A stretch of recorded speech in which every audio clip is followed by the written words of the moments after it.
Hi, I'm Julie. I'm an alcoholic. Hi, Julie. Let's get situated up here. Okay, I'm losing my voice a little bit. It's going to be great. Okay. My sobriety date is August 18th, 2012. I've been starting off with this lately when I speak, and it's still with me, so I'm going to continue, saying it until something else moves through me to start these talks. And I've heard other speakers say it or a version of it, but what becomes really clear to me more than ever on days that I speak, because I have a lot of fear the fear hasn't left me, and I speak quite a bit, and I go through a whole process to continue to get up here. There's a lot of fear that I walk through, and what I come starkly into contact with every time I speak is I return to the truth. And the truth is that I need desperately to live in God's world. I need to live in reality. I have to. If I am not seeking that, I'm not well. Stone cold sober, not well. I have to surrender to what is every day. And there are tasks in Alcoholics Anonymous that force me to do that on some days more than others, and this is one of them. So what I recognize standing up here today is, first of all, I have only one thing to talk about ever up here, and that's God. That is all there is, right? And what the problem is that drove me to God. And I like to recognize that we're here together in a moment, this particular group of people. And I don't know that all of us, just us, will ever be together again in a room. Just us experiencing this. This is a moment in time. We will never experience another one like it. This is exactly how God designed it. Right? Me up here with my sore throat. The vessel is frail today, guys. It's frail. And we were driving here, and I'm in my head, and then I'm thinking, and it's like, these aren't the thoughts that are in the front of my head, they're in the back. It's like, I gotta speak. My sponsor, I gotta impress my sponsor. I'm like a bozo on the back, I gotta impress Nicoletta. And then it's funny, then the thought, this must be intuitive thought, the thought that comes to the front of my head is like, why don't you impress her by making that unfinished amends? Like, she'd probably be really impressed if you called her and said, I'm ready, right? So my head is like, no, I gotta do this, I gotta do that. I have a feeling the four of us, and I love these three dearly, and Julie, thank you so much for doing this. Julie was one of the first women I started sponsoring when I moved back here to New Jersey, and I was in rough shape, and she helped me a lot. I'm up here to talk about steps 2 and 3, so I have a lot to cover. I take that really, really seriously, but I want to qualify myself briefly before I do. And I'm just going to use a couple illustrations to describe kind of how I was, and I think you'll get the picture pretty quickly. So the first is that it took me 7 years after the first time I stepped into a meeting of Alcoholics Anonymous to actually get sober. And what the 7 years in between looked like was me loaded in meetings. I was loaded in meetings. I was that one, sharing. I got something to say. I want to be a part of, At one of these, in a very early meeting of Alcoholics Anonymous, I was sharing. That was the first problem, right? And the second problem in this particular meeting was I was sharing about drugs. And after the meeting, the chairperson, a really nice man, an enthusiastic member of Alcoholics Anonymous, came up to me and pulled me aside, and he said, in a really he tried to explain singleness of purpose to me and why we try to limit our conversation to alcohol, and this is how, we honor this in this meeting. So I got mad and caught a resentment and left, because I knew more than anybody else about how Alcoholics Anonymous should be run. This beautiful container that doctors have recognized is the only thing that restores Alcoholics of Sanity that exists in, I don't even know how many countries around the world, different languages, different religions, different non-religious, all of it, right? But I come in and I got something to say, and I'm kindly introduced to one of the things that, we try to do in here, and I know more, and I'm angry, and I storm out. So, and this is, and take that example and just insert it into, that was me. That was me. I was either the smartest one in the room, I knew more than all of you, or I absolutely hate myself. And they go very quickly. The chatter, the false sense of self. And the best way I cannot take it seriously is to share it.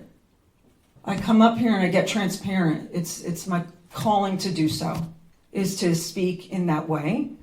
I have experienced the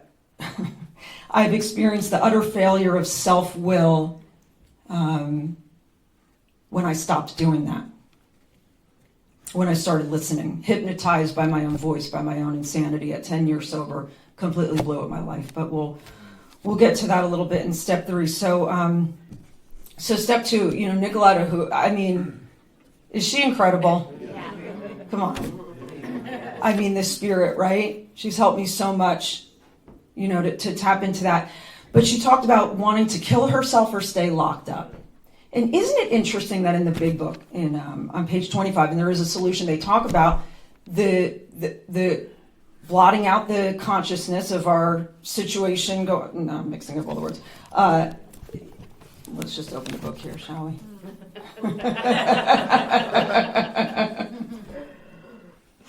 We were in a position where life was becoming impossible. And if we had passed into the region from which there is no return through human aid, we had but 2 alternatives. One was to go on to the bitter end, blotting out the consciousness of our intolerable situation as best we could, and the other to accept spiritual help. And we talk a lot in here about jails, institutions, and death, right? And isn't it interesting that that's the thing we wind up wanting more than anything? Institutions or death.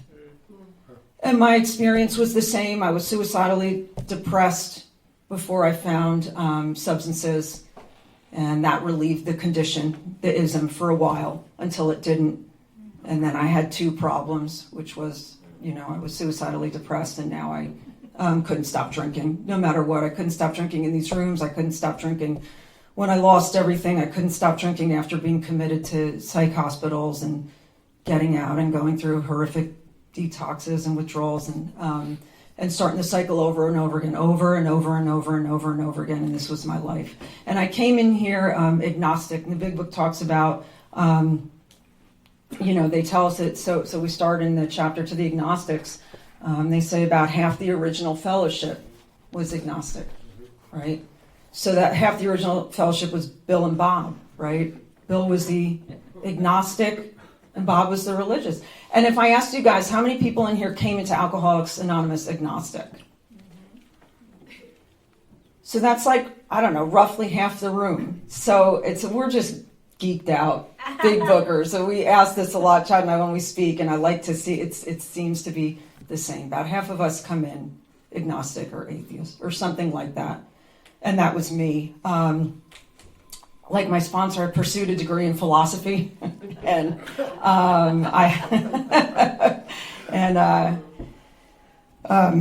I accomplished that, and I prided myself on being able to have big, profound conversations about, philosophical things, and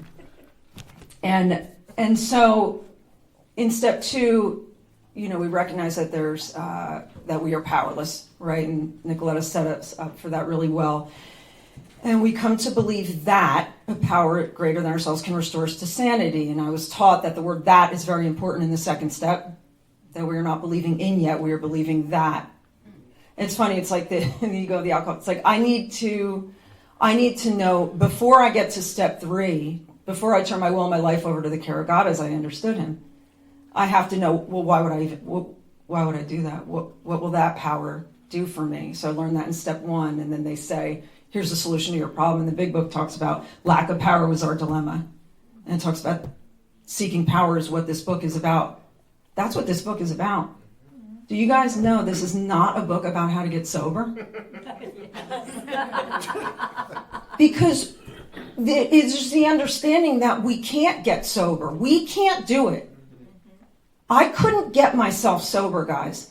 My mind hypnotized me my entire life, and it continues to, in my own voice, with thoughts, ideas, and the most seductive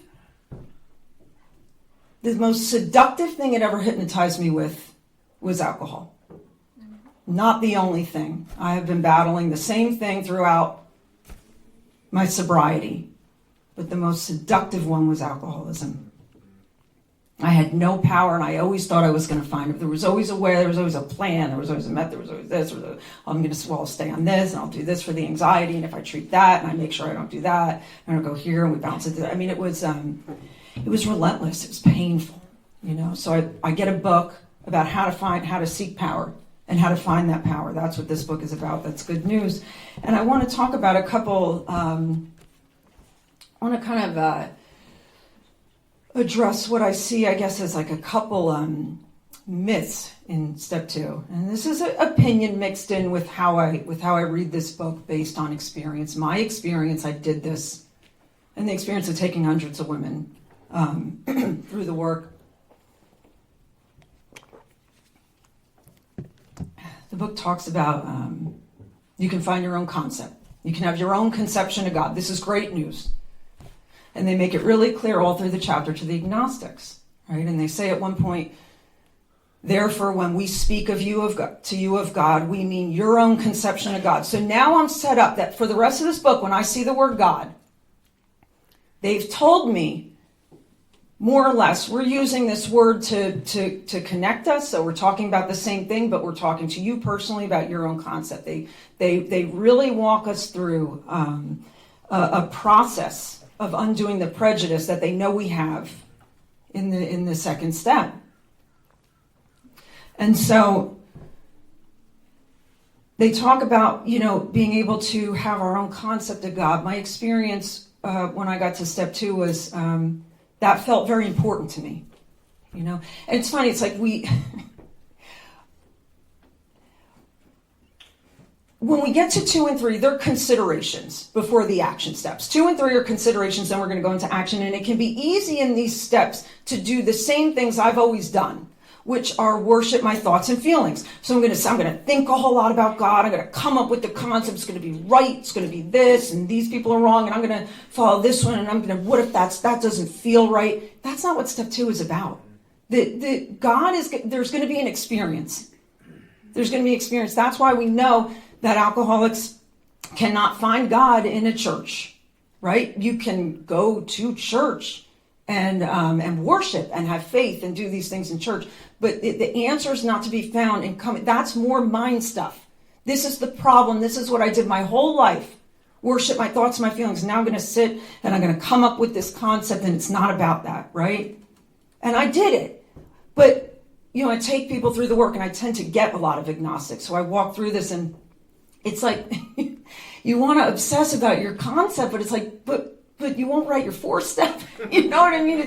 It's more self-will. It's how I start inserting my self-will in this work.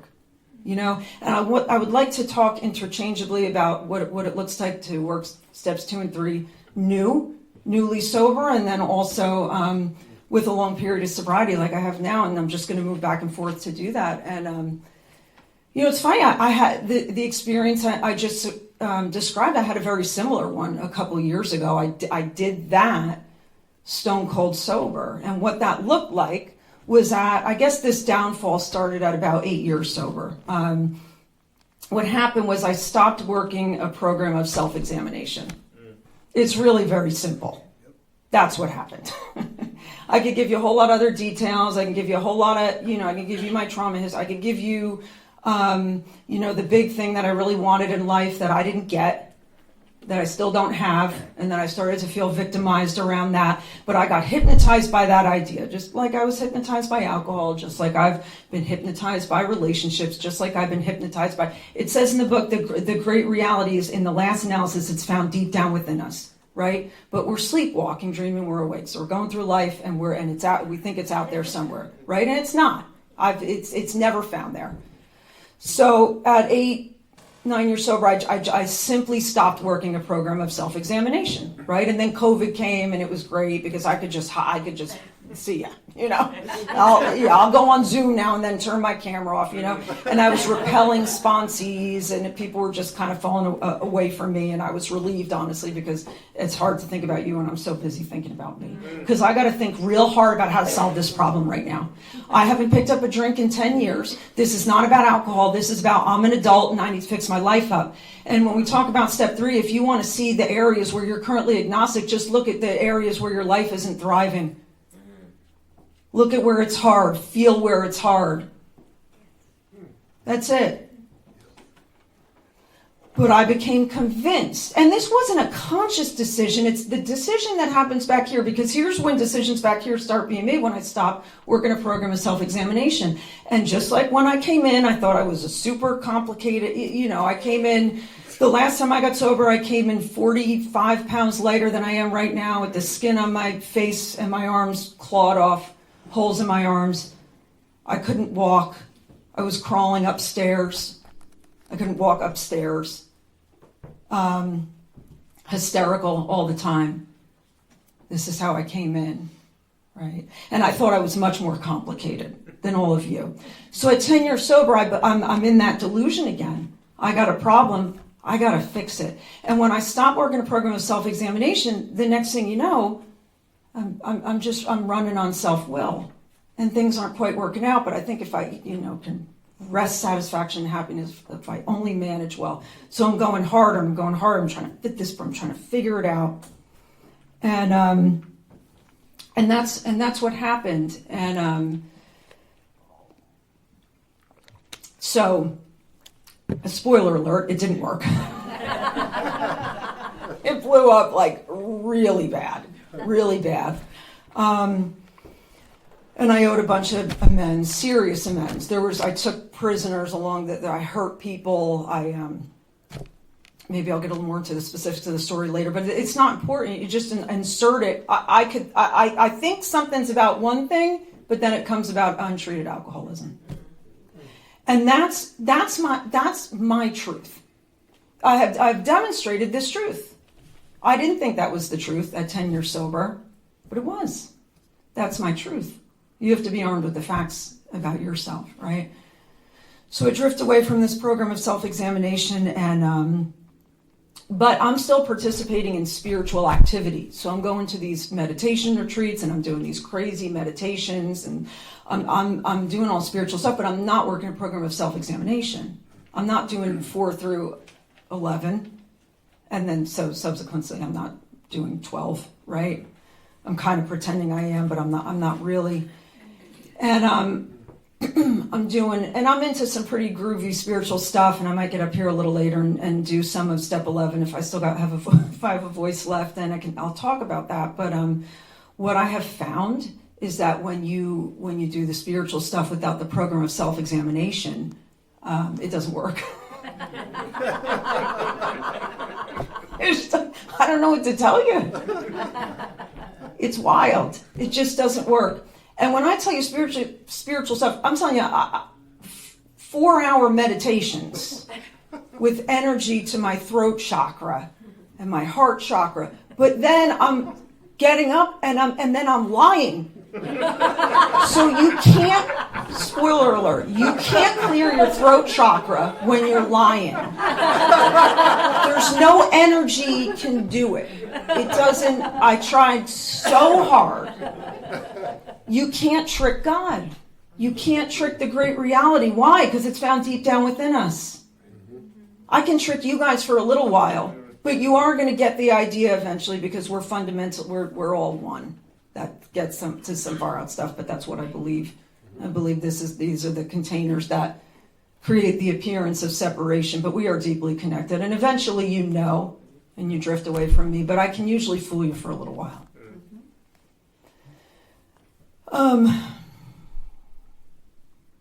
have a lot of experience with, so back to my concept of God, today and I've had many throughout sobriety. I don't have one today. I'll tell you guys, I really don't care if God exists or not. It says on page 46, I think, we're not going to be able to fully comprehend this power. We're not going to, right?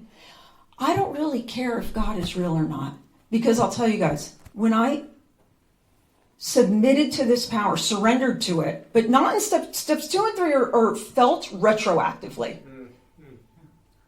You go on through the rest of the work, you have an experience with 2 and 3. So if we're sitting working on your second step concept for a month, you're dying and you're rolling the dice and you're doing mental gymnastics for nothing, right? So, God, where was I?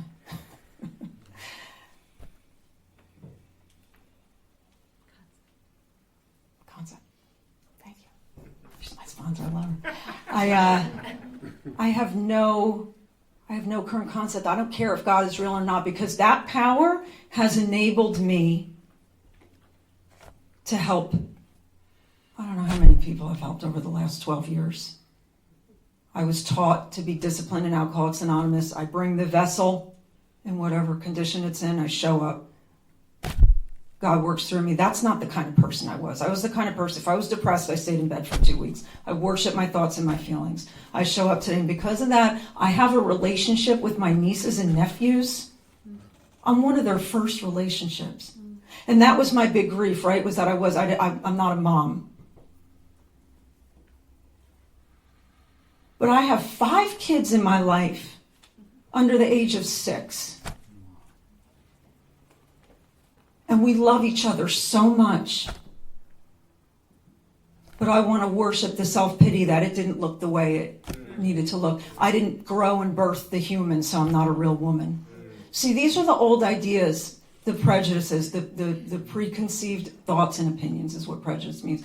These are the things that hypnotize me, that when I worship them without a program of self-examination, it's not going to turn out well. And you're going to get hurt, I guarantee it. Because I'm going to have to start moving people out of the way to get the things I think I want. I give a couple examples of current agnosticism. One recent one was in November. My niece, she's 6. She had just turned 6 in November, so she's a new 6, she's young, and she's my best friend. And I saw her suffer. There was pain. And I saw the results of it, what happened, manifest. And I went really dark.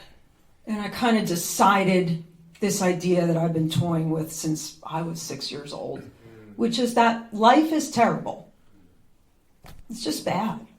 People suffer, kids suffer, right? I can go there real easily. I created a philosophy career. I've said it fancier, but that's really right. And but all that had actually happened was that I was identified with my niece.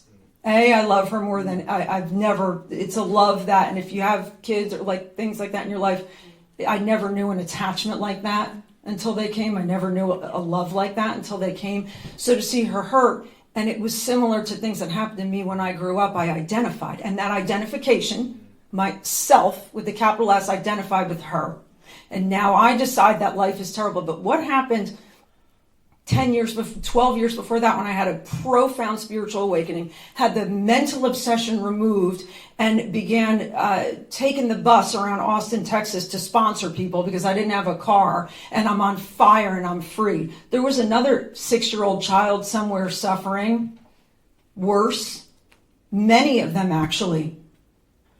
Why wasn't life terrible then? Because self wasn't identified. Self wasn't right in the middle of that.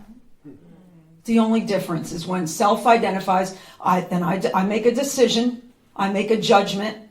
It feels real because the body and the mind really isn't in the body, essentially, isn't it? And I become hypnotized by that. So this was so current agnosticism can look like something like that for me, which is what it looked like a few months ago, right? Self. So we talk about this self. I just want, before I go on, I'm going to try to move into 3. Keep my eye on the time, but I want to stop. And last night, Chad and I were sitting at our table with our books out. And he said, you should really consider to start talking about this in your talks because it reminds me of you. And I said, oh yeah, what's that? And he said, on 48, on the top, it says, we often found ourselves handicapped by obstinacy, sensitiveness, and unreasoning prejudice. Many of us have been so touchy that even casual reference to spiritual things made us bristle with antagonism. That's so sweet. Handicapped by obstinate. It's the first words I saw. So I wanted to read that to you guys. It's true, though. This chapter is really good. The chapter to the agnostics is good. Find yourself in it.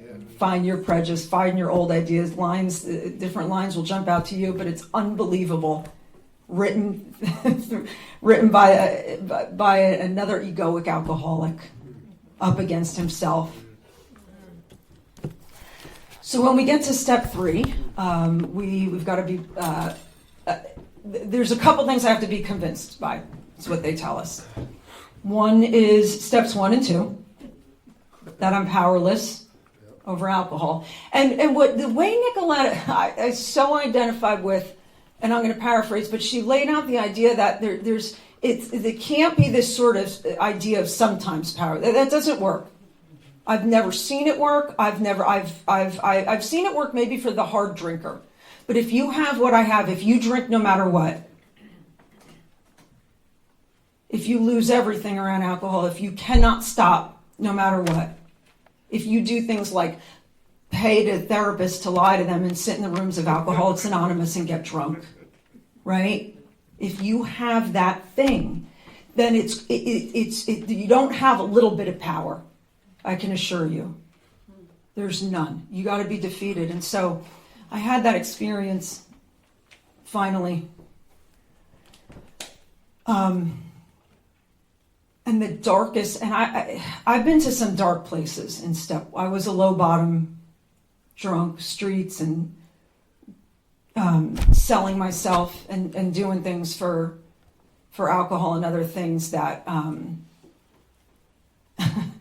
you just keep lowering the bar. Yeah, you have to.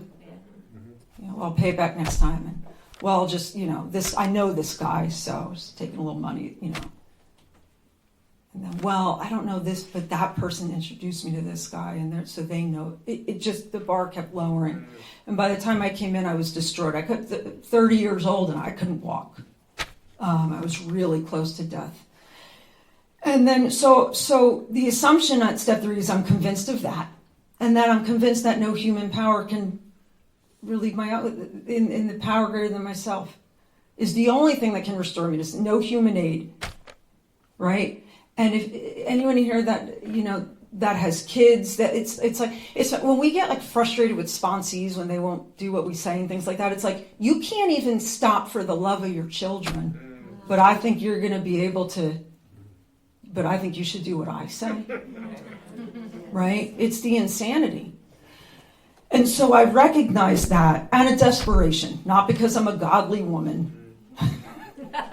But out of desperation, right? These people have the thing in their eyes. I want what they have. I tried to come at it sideways and siphon what they have another way. It didn't work. They waited for me patiently. They were still here. They're not mad at me that I drank in their meetings, shared in their meetings. They understand exactly what I'm suffering from. So in the third step, I become convinced of the failure of self-will. And a lot of times when I hear the third step talked about, it's a beautiful prayer, right? And there's a beautiful third step prayer. But what's really laid out in the third step is a really big problem. And Shannon's going to come in here, and what my aim is to set him up for that fourth step, because the better you understand that problem that they're laying out on pages 60 through 63 is exactly how you're going to understand what we're going for in the inventory process. So, and again, at my first go through this, I start to feel disturbed as I read it. They're telling me I'm very self-centered, and I'm like, I thought I came in here to get sober. Yes. What is this about a price had to be paid, the destruction of self-centeredness. How about the destruction of alcohol, right?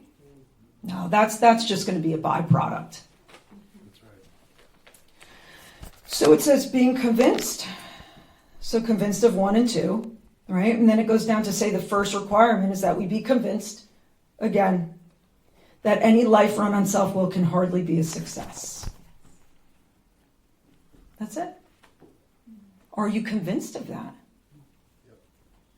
How do the fruits of your life flourish when you're living on self-will? You know, honestly, it looked worse sober for me than it did loaded. That's the truth. This disease is progressive and fatal, and I almost died around this. It was really bad. I hurt people. I didn't mean to.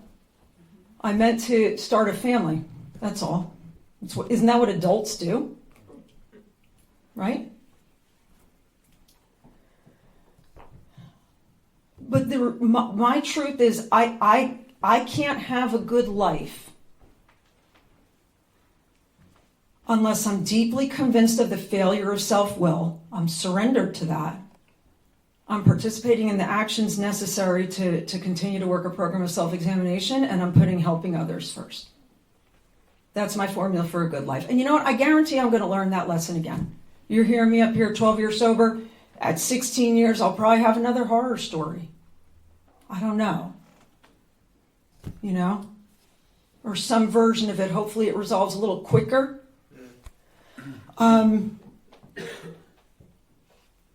The big book talks about us being victims of the delusion that we can wrest satisfaction and happiness if we only manage well. I have never derived any satisfaction from successful management. I just haven't. It's all so simple. You know, I thought my problems were, this is the problem. It talks about selfishness, self-centeredness is the root of our troubles. And sometimes we say that wrong. We say the root of our problem. It's a normal mistake to make, but that's very different. See, I could stand up here and I could tell you about a couple of my problems, you know. I am a product of trauma. I am blah, blah, blah, even though I've got 2 younger sisters who are also a product of trauma, and they are not alcoholic. They have a glass of wine on Saturday night, and that's it. They don't drink and drive. They don't get a bottle of Vicodin from the dentist and take it the same night.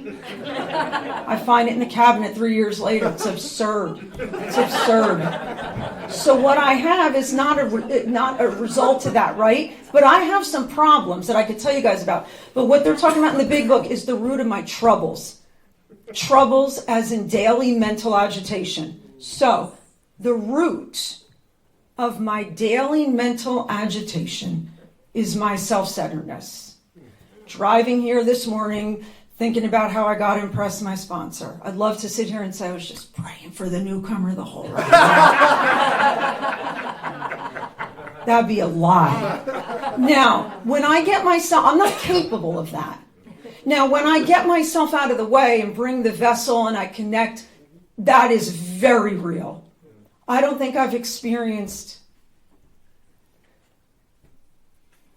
experienced anything greater in this life than sitting knee to knee with another woman who can't actually benefit me by doing something for me, but just loving her and taking her through this work. That's the truth. I've never had, that feeling is foreign to me.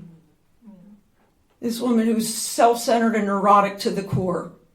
But that's what happens when I show up. That's how we recover, by doing that. So I begin to see that I'm self-centered, and not just self-centered in the way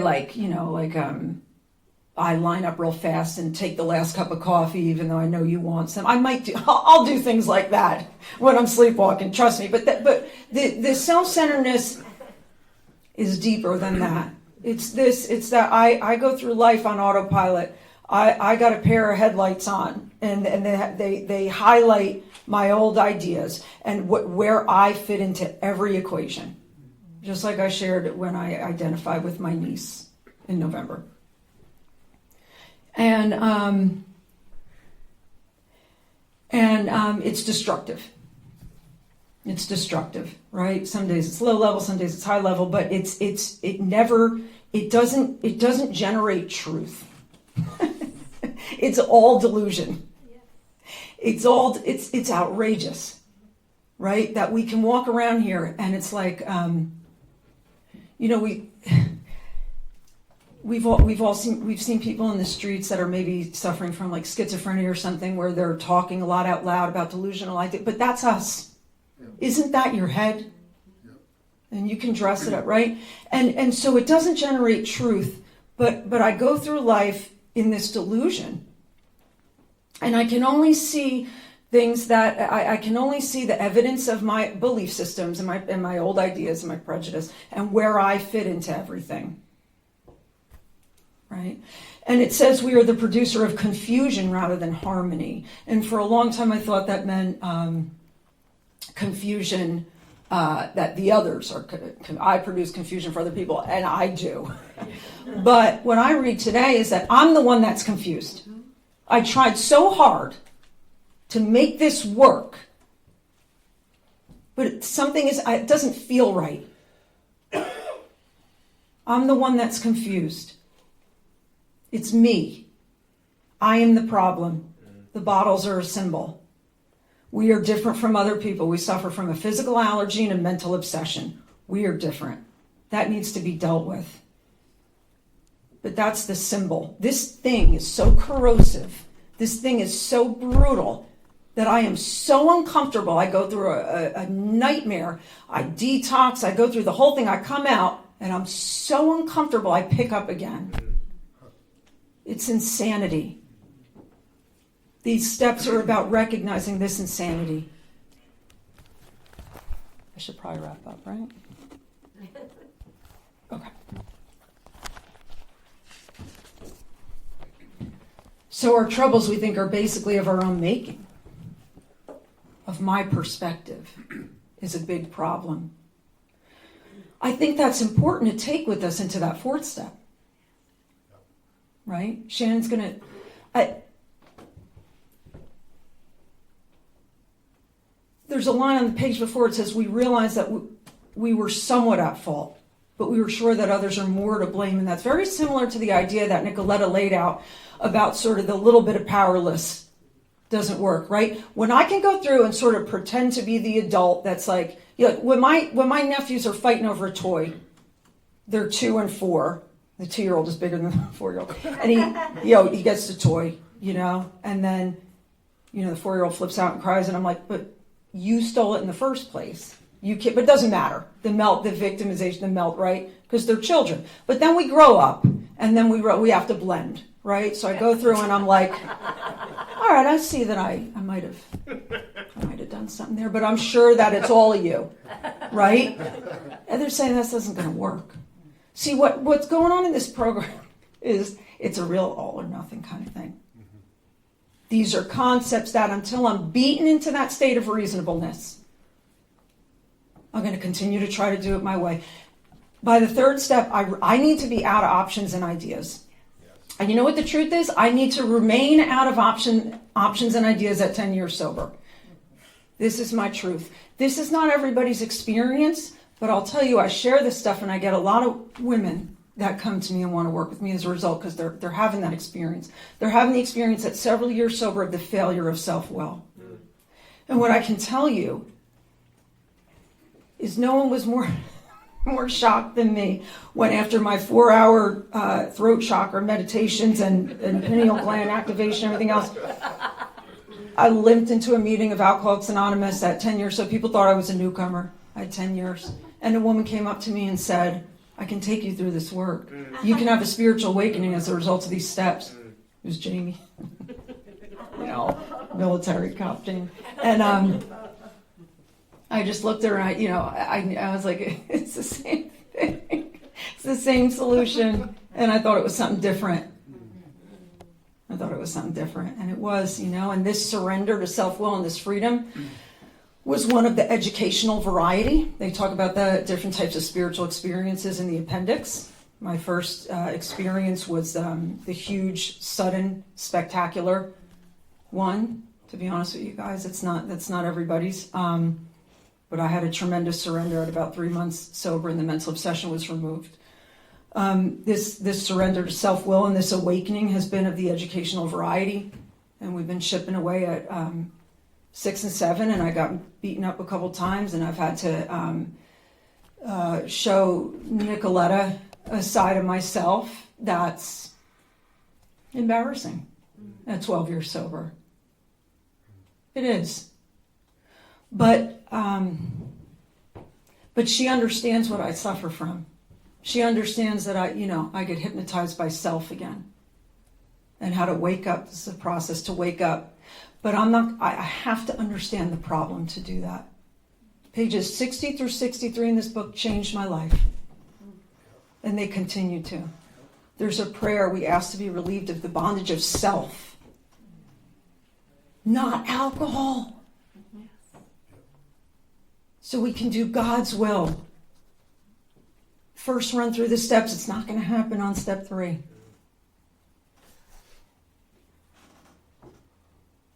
But we get set up to continue through this program of action. And that the experience of God is the one they're talking about. That's what they're talking about. And that's where they get real serious about how we work these steps. Our own concept, however inadequate. They don't tell us in here that many things can be inadequate, right? They suggest we make all our amends. They suggest we get entirely honest. So those are the instructions that I really need to take to have the experience of God, because when I'm experiencing God, my beliefs become unimportant, right? All right, I think I'm done. Thank you.